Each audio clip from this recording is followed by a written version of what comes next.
Então, gente, o nosso conteúdo de hoje é sobre anatomia labial. E como eu já coloquei aí na descrição do vídeo, lá no YouTube e no Facebook, se você quer ser um expert em HOF e não domina anatomia ainda, você está atrasado, né?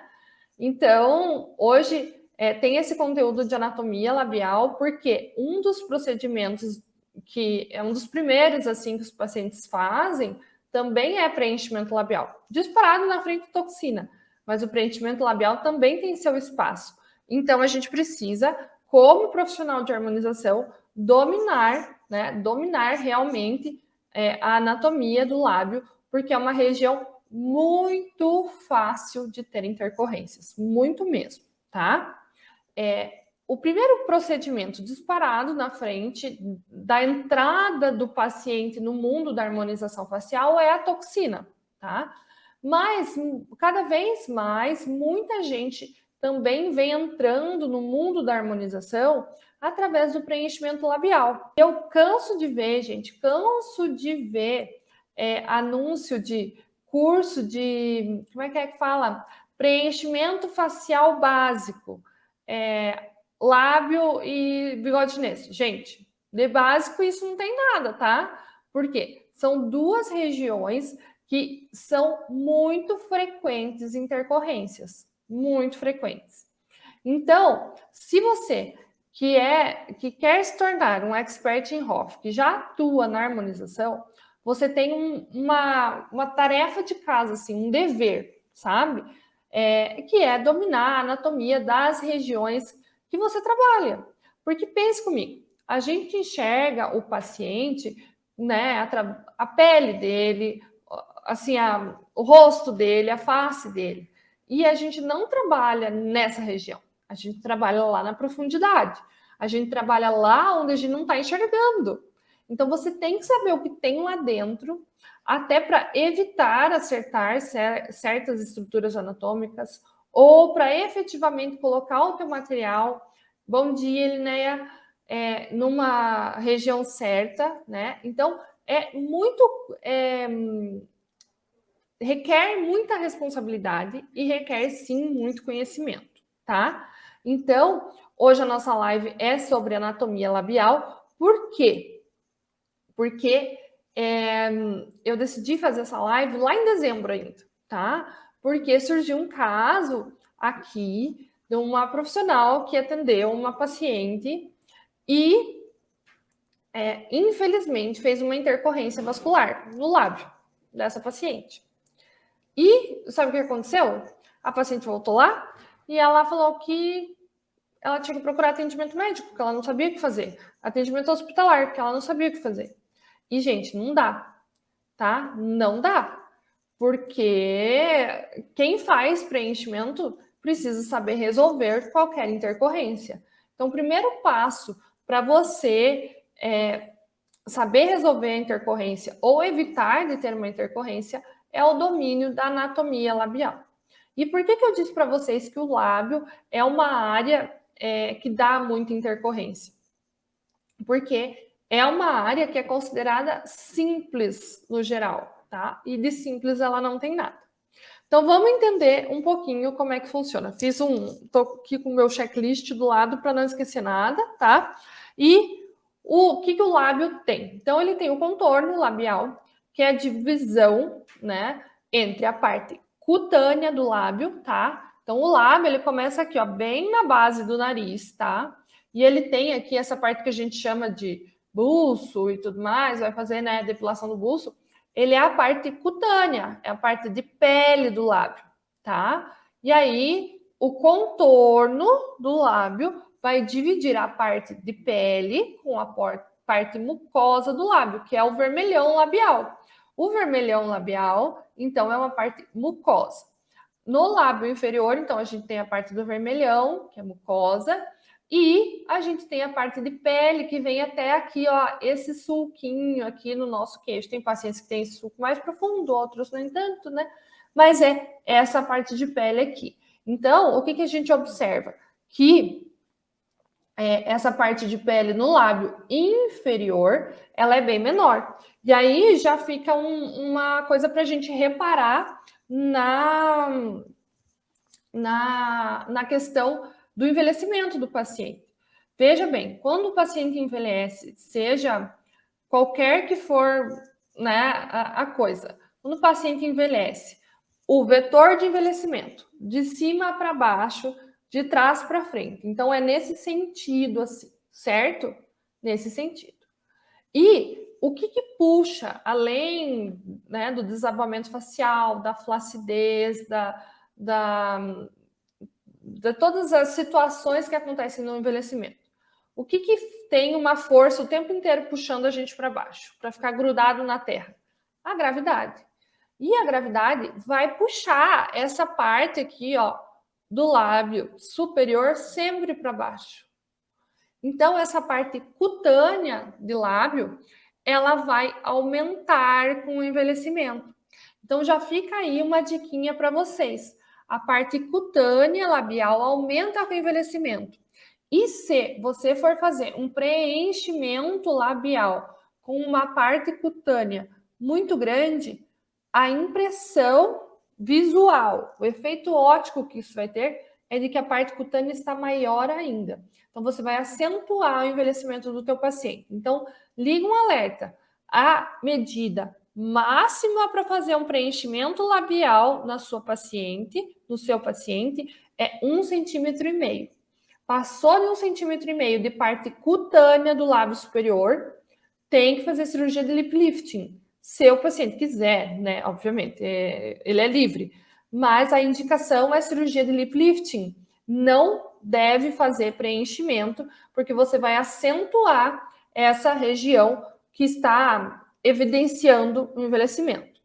E o contorno labial jamais deve ser feito num paciente que tem essa parte cutânea muito grande, seja jovem, seja mais maduro, tá? Então, por exemplo, tem pacientes que têm essa parte cutânea maior já na juventude.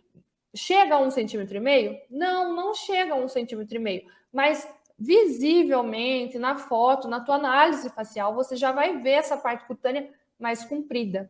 Então, você não faz um contorno jamais num preenchimento labial quando essa parte cutânea é mais comprida visivelmente, porque senão você vai dar uma impressão de aumento dessa parte cutânea e dá para o paciente a sensação de maior envelhecimento. Eu já falei para vocês, mas vou explicar de novo, que a gente tem lá o...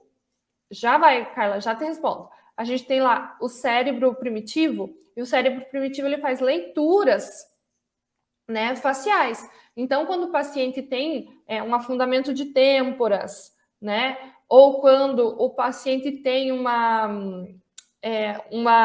parte labial aqui cutânea mais comprida, o nosso cérebro primitivo não consegue interpretar isso, mas ele fala assim, olha, essa pessoa aqui, ela tá com umas características que de envelhecimento, nossa, ela me parece mais velha.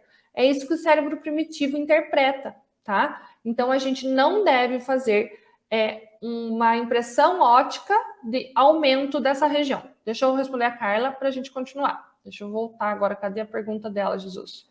Mas e com as técnicas de eversão labial? Sim, Carla, com as técnicas de eversão labial, você pode fazer... como é que eu vou te dizer? Você nunca vai fazer contorno, tá? E você vai fazer o aumento essa técnica de eversão sem o contorno, né?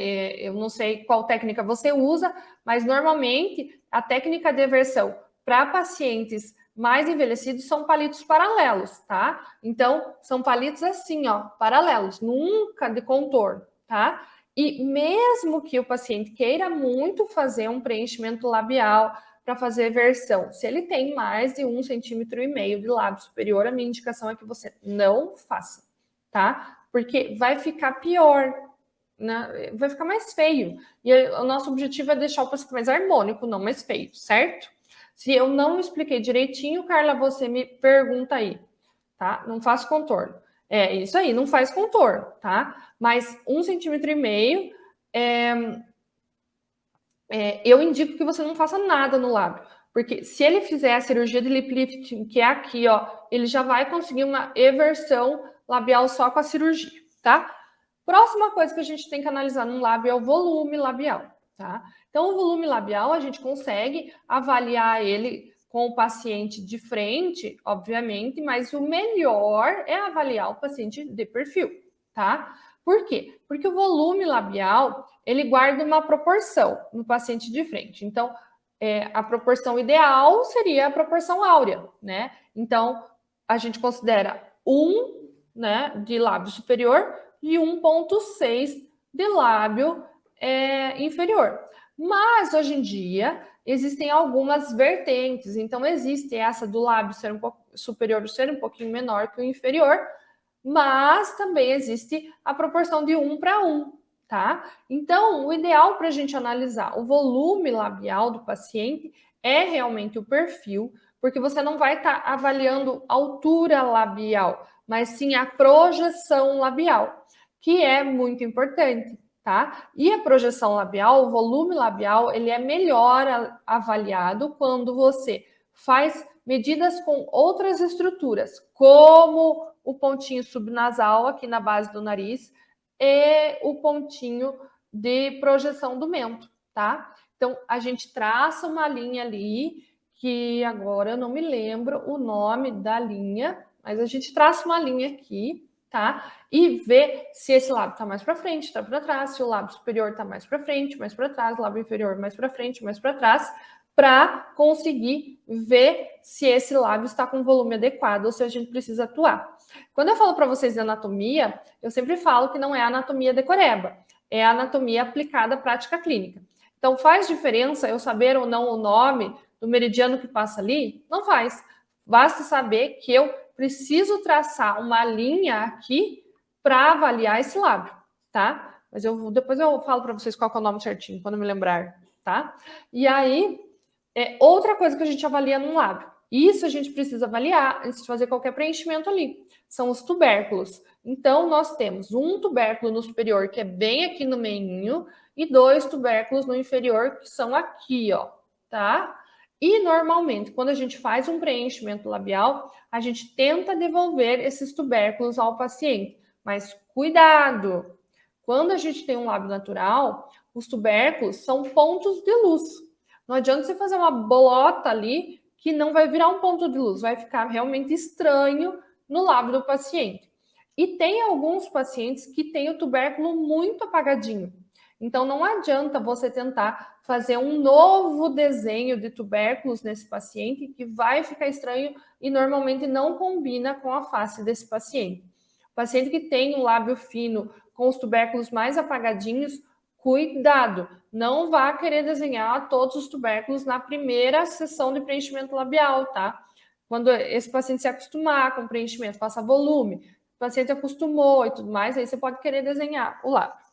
Tá, a gente tem também o filtro labial, tá? Eu tenho o filtro bem desenhadinho aqui, então dá para enxergar bem, tá? Que são aqui essas questões que dão uma projeção para o lábio, e junto com ele a gente tem o arco do cupido. Normalmente, essas estruturas são perdidas com o envelhecimento. Então, o que eu vejo muito é profissional tentando devolver filtro para um paciente envelhecido. Tá errado? Não tá errado. Mas, gente, se o paciente está envelhecido, a gente não vai devolver um volume de filtro como um paciente jovem. A gente vai fazer um ponto de luz ali, tá? Para o lábio ficar mais natural. Então, não adianta a gente imaginar que eu vou conseguir devolver um filtro super evidente como é o meu, tá? Não dá. É um ponto de luz, é com cuidado. Porque senão, sabe o que acontece? Fica muito projetado o lábio do paciente e fica estranho, tá? A gente tem, então, o vermelhão superior e inferior, que eu já expliquei para vocês. Os cantos laterais, que são esses cantinhos aqui, que muitas vezes, gente, cansei de corrigir lábio assim, que vem o pessoal aí, muito preenchido o canto. Quando o canto fica muito preenchido, normalmente você projeta o lábio para frente e deixa esse paciente com bico de pato. Então, o cantinho labial, gente, é com delicadeza. Em alguns pacientes, a gente não vai nem preencher, tá? E a gente vai cuidar das comissuras, né? Tentar sempre deixar ela ou, né, retinha aqui, ou evertida para cima, nunca o cantinho triste, tá? Então, pelo menos neutra, a gente vai tentar deixar. Então, como eu falei para vocês, a proporção ideal de lábio superior e inferior é 1 de lábio superior e 1,6 para lábio inferior. Mas, hoje em dia, com a moda do bocão, muita gente tem feito proporções de 1 para 1. Então, isso é muito... como é que eu vou dizer para vocês? De conversar com o paciente, tá? Você tem que entender. Tem gente, bom dia, tem gente que quer uma coisa super natural, então a gente vai respeitar essa proporção. Tem gente que quer, chega, ai, quero um bocão. Então a gente pode atuar ali com mais volume, deixar uma coisa mais exuberante, tá? Com o envelhecimento labial, a gente tem afinamento da parte vermelha do lábio, até porque ela entra para dentro do lábio, tá? A gente tem a queda do lábio superior com maior cobertura dos dentes, tá? Por quê? Porque aumenta a parte cutânea e aí os dentes aparecem menos, tá? E já imaginou, se a gente coloca mais preenchimento ali, daí que some os dentes de vez, tá? Por isso que eu não indico preencher lábio acima de 1,5 centímetros de parte cutânea. A doutora Virgínia está perguntando, qual produto você gosta mais para fazer lábios? Se é um lábio padrão, assim, que não vai ser muito volumoso, nem muito exuberante, nem muito de nada disso, eu gosto de preencher com Restylane Kiss ou Juvederm Ultra Plus. Se é um lábio que vai ser mais exuberante, eu gosto de usar o Restylane Define, tá? São esses que eu gosto de usar. Mas o Belotero Intense também vai bem quando um lábio um pouco mais exuberante, tá? Eu gosto do efeito do Juvederm porque ele dá uma atração de água, né? E ele faz uma hidratação junto. Mas nem todos os lábios recebem bem o Juvederm Ultra Plus porque ele é mais pesado, tá? Então tome cuidado, tem que ser um lábio mais jovem, assim, para receber bem o Juvederm Ultra Plus, tá? Então, o que mais que acontece com o envelhecimento? Queda da comissura, boquinha triste, né? Código de barras, maldito código de barras, né? Que são aquelas ruguinhas rítidas periorais, desidratação e a inversão das bordas, tá? Então, para a gente preencher, para a gente tratar código de barras ou para tratar os cantinhos labiais, né, que caem, isso tudo é característica do envelhecimento. Então, para a gente erguer uma comissura, a gente tem técnica que tem, mas a gente tem que pensar que tem que erguer a face como um todo. Para a gente tratar o código de barras, a gente precisa avaliar o paciente de perfil, ver se cabe volume ali, né? Se eu posso tratar com algum volume aqui. E lembrar que no código de barras fica super aparente se o paciente tem a parte cutânea labial superior mais visível. E se você colocar volume ali, vai aparecer mais. Então, uma coisa que eu gosto para tratar essa região, caso tenha uma parte cutânea muito grande, são fiozinhos de PDO, tá? E mais importante de tudo é entender a anatomia realmente do lábio. A gente falou de todas as estruturas e agora vamos falar. O músculo orbicular da boca, que é o músculo que está aqui, ó, em toda essa região, ele é um músculo nesse formato assim, e ele é um músculo que faz esse movimento de esfíncter. Por ele fazer esse movimento de esfíncter e ser muito forte, a gente já tem um alerta. Alerta de que bioestimuladores de colágeno injetáveis não são indicados nessa região. Por quê? Porque por esse formato e por essa movimentação do esfíncter, ele varre as partículas pequenininhas de bioestimuladores e acaba causando um nódulo. Então, digamos, ele varre tudo para um cantinho, faz um nódulo aqui. Então, os bioestimuladores de colágeno injetáveis não são indicados por causa dessa configuração do músculo. Outra coisa, o músculo, ele termina aqui na parte vermelha do lábio. Então, ele vem no lábio e faz um J, tá? Então, vou mostrar aqui de lado. Então, imagine que o músculo tá aqui e ele faz esse movimento aqui, ó. para dar essa projeção para o meu lábio, tá? E aqui em cima ele faz isso aqui, tá? Para dar essa projeção no meu lábio. Então, é muito importante a gente lembrar que o músculo orbicular da boca, ele faz esse movimento de J. Por que, Camila, que é importante lembrar? À medida que envelhece, esse J vai ficando com a perninha cada vez mais curtinha. Então, essa dobra que tá assim, ela vai ficando assim, ó, tá? Até ela ficar reta. E a artéria labial, tanto inferior quanto superior, tá dentro desse músculo, bem na perninha do J, tá? Então, ela tá lá mais na profundidade, na perninha do J, e à medida que envelhece, ela acaba vindo mais para a superfície, tá? Então, por isso que a gente tem muita intercorrência com preenchimento labial, porque a anatomia do lábio, isso parece um anzol, Thiago, boa definição. A anatomia do lábio vai mudando conforme envelhece e a posição da artéria labial também. Da onde vem a artéria labial? Ela vem da artéria facial. Então, a artéria facial sai aqui, embaixo do jaw, a gente tem essa gordurinha de bulldog justamente para proteger a incisura mandibular, que é onde sai a artéria facial. Então, ela sai aqui, ela larga aqui a artéria labial inferior, sobe mais um pouquinho, larga aqui a artéria labial superior. Bem aqui onde ela sobe, largar a artéria labial superior, ela está de 2 a 3 milímetros só embaixo da pele. Então, muito cuidado na hora de fazer um preenchimento em código de barras, porque você pode, sem querer, acertar ali a artéria facial que está subindo ainda, tá? Então, realmente precisa dominar a anatomia vascular é muito importante. Por quê? Por que a anatomia vascular é muito importante? Porque a pior intercorrência que você pode ter no lábio é a intercorrência vascular. E dependendo de como você fizer esse bloqueio vascular, você pode causar até uma cegueira, uma maurose, tá? Então, gente, precisa saber que essa artéria, tanto labial inferior quanto labial superior, ela vai se mexer durante o envelhecimento. Então, como que eu vou fazer o meu preenchimento, Camila? Eu quero saber, eu quero ter segurança e tudo mais. Então, se você vai atuar com agulhas, você precisa fazer aspiração sempre. Camila, como eu faço aspiração? Você põe a agulha, aspira, vê se você não está dentro de um vaso e coloca o seu produto. Mas lembre-se, eu falei na live de ontem e vou repetir na live de hoje, só funciona a aspiração se você trocar a agulha todas as vezes. E cada vez que você troca a agulha, você desperdiça um pouco de material, tá? Então, essa é a realidade, é o mundo ideal que nós estamos falando, certo? O ideal do ideal.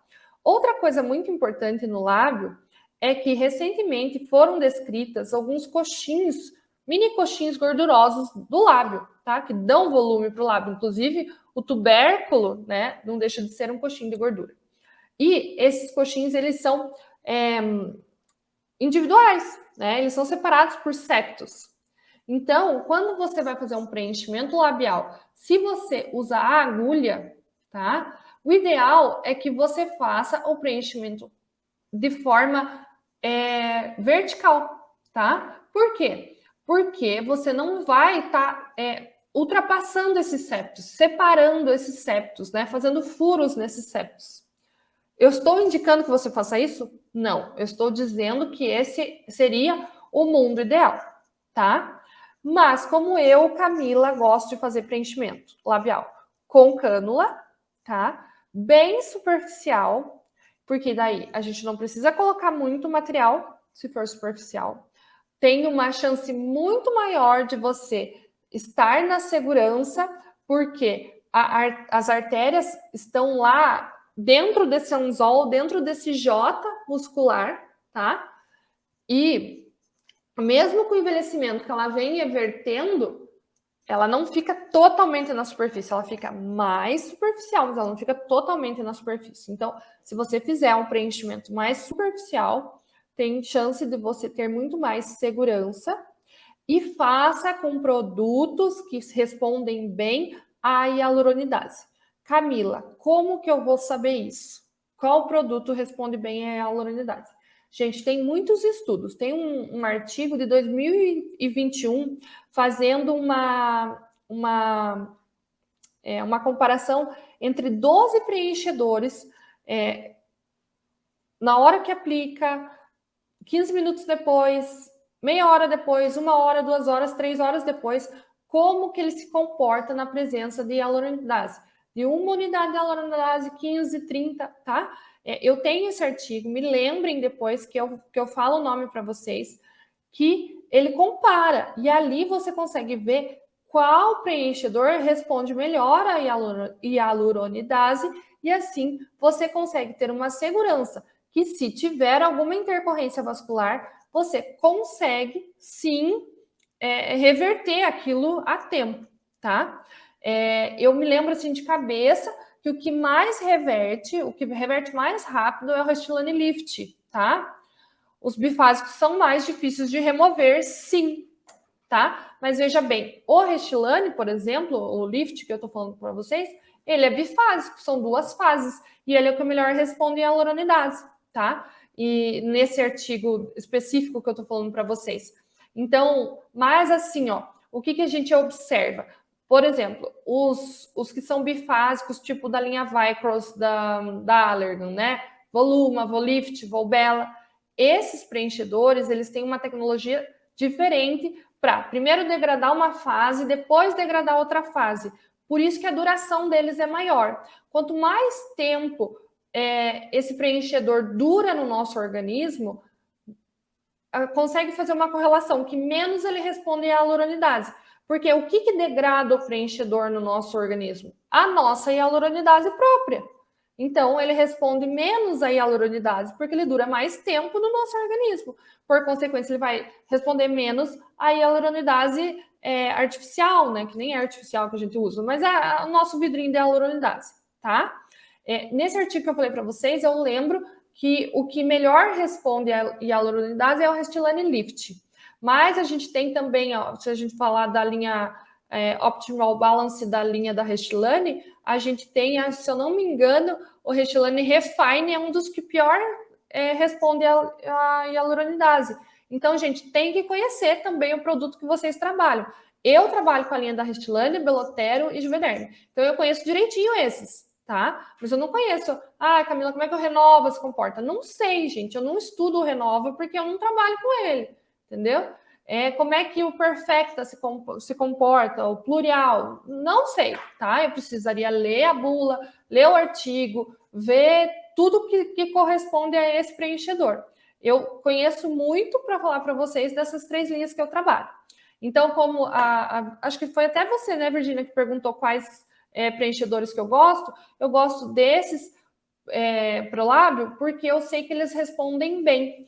O Juvederm da linha Yala Cross, que é o Ultra Plus, ele responde bem à hialuronidase, tanto que a duração dele não é tão grande no nosso organismo, né? E ele tem um swelling factor, que é o poder de atração de água alto, por consequência, ele traz essa hidratação labial, tá? Um outro produto que tem um swelling factor muito alto, que você pode usar no lábio só para combater a desidratação labial, é o Restylane Finesse, tá? Ele tem o maior valor de swelling factor da linha entre Restylane Belotero e Juvederm é do Restylane Finesse. Então, ele junta muita molécula de água e acaba hidratando super, né, a região que ele tá, seja código de barras, lábio, o que quer que seja, tá? Mas o que eu quero que vocês aprendam desse conteúdo hoje? Onde estão as artérias? Labial inferior, labial superior. Que vocês precisam realmente escolher produtos que respondam bem à hialuronidase, porque não é difícil acertar a artéria, tá? Porque a gente tem variações anatômicas dela estar em 35% dos pacientes, ela estar mais superficial. Outra coisa, tem muito paciente que eu já falo, Suzana, tem muito paciente que se a gente everter o lábio do paciente assim, ó, e ver a linha entre a mucosa seca, que é o vermelhão do lábio, a mucosa úmida, tá? A gente consegue enxergar a artéria labial ali, tá? Então, o que significa essa artéria? Ela tá na superfície, numa região que a gente não vai aplicar preenchedor, né? Mas ela tá mais superficial? E também quando você enxerga, você não vai aplicar justamente ali, né? Mas dá para você enxergar bem. Suzana está perguntando do Retilanicisse. O Retilanicisse responde bem aí a hyaluronidase, tá? Por isso que eu gosto dele. Outra coisa que eu ia falar para vocês. Eu vejo muito caso de quando o profissional vai fazer tubérculo ou vai fazer um preenchimento, entra com a cânula, com a agulha, sei lá o que seja, e não faz esse movimento depois, ó, de olhar por dentro da mucosa úmida do paciente, tanto aqui quanto aqui, tá? Por que precisa ver isso? Porque o músculo orbicular da boca, por ele ter esse formato de esfíncter, eles são várias fibras que são entrelaçadas, mas ele não é uma coisa única, se é que vocês me entendem. Ele tá tudo entrelaçado, mas ele tem alguns espacinhos. E às vezes, por mais que você tenha feito o preenchedor no lugar corretinho, tá? Ele tem. Depois eu olho o teu direct, pode deixar. Ele tem um espacinho dentro desse músculo que vai migrar esse material. E o lugar mais fácil que ele tem para migrar é a mucosa úmida, porque é mais molinha mesmo, né? Tem um espaço maior para migrar. Então, preste atenção quando você fizer um preenchimento labial, se o material não migrou para a mucosa úmida. E outra coisa, a última coisa, mas não menos importante, o preenchimento labial é o preenchimento que tem mais intercorrências na literatura de migração de material. O músculo orbicular da boca, ele é muito forte e, por consequência, ele consegue mover o preenchedor. Então, às vezes, 3 meses depois, 6 meses depois, teu paciente vai aparecer com aqui, ó, bem aqui na região cutânea do lábio, um preenchedor, ou aqui nessa região com preenchedor. O músculo, é a região com mais descrição nos papers, na literatura científica, com esse tipo de intercorrência, de migração de material. Tá? Então, é muito bom que você escolha um material com muita coesividade, que ele seja agarradinho uma molécula na outra, para ter menos chances de um pedaço se soltar e o músculo conseguir mexer. Ok? Beleza? Então, gente, era esse o nosso conteúdo de anatomia labial. Eu espero que vocês tenham aproveitado. Eu quis ser bem completa, por isso fiz um checklist grande, né? Onde você indica fazer os pertuitos? Ai, Carla, depende. Tem paciente que eu faço aqui no cantinho labial, tem paciente que eu faço no filtro, tem paciente que eu faço aqui embaixo dos tubérculos. Depende do paciente. Eu escolho onde eu vou fazer meus pertuitos na análise facial, porque daí eu vejo o que eu vou fazer no paciente e faço, sabe? Beijos e até!